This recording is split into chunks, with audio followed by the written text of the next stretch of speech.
16.5 वर्षाच्या कान्होपात्रा वेश्येची मुलगी आहे. कीर्तन नामदेवरायांचं, ज्ञानोबा टाळ घेऊन उभा कीर्तन ऐकायला कान्होपात्रा. शेजार पाजारची माणसं म्हणली नाचणारीची जात कीर्तन ऐकाय बसली. आता ही न कीर्तन करायची ना आम्ही काय करायचं? लोकच होती. तुम्ही काही करा बरं, लोक बोलतातच.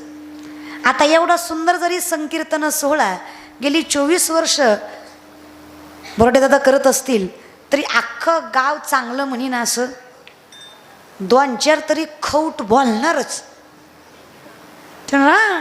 त्याचं काय असते, नगराध्यक्ष पैशाचा उता आलाय, कुठंतरी खर्चायचं. अरे पैसा खर्चायला लय वाट आहे त्या. मी तर म्हणते पैसा कमवायचा सोपा आहे, खर्चायचा अवघड आहे. ज्याला कुठं खर्चावं कळलं नाही त्याची अवस्था शाहरुख खानच्या पोरासारखी होती. कळलं त्यालाच कळलं महाराज. पैसा खर्चायचाच तर अवघड आहे, कमवायचं काय अवघड आहे.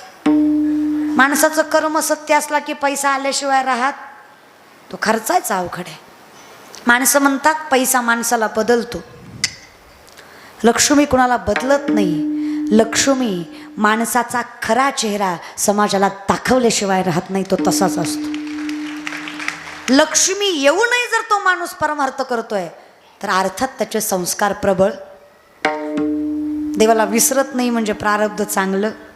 मी म्हणलं ना माणसं गोळा करायची अवघड नाही दादा, कशी होतात गोळा, येडी आहेत लोक या विषयात.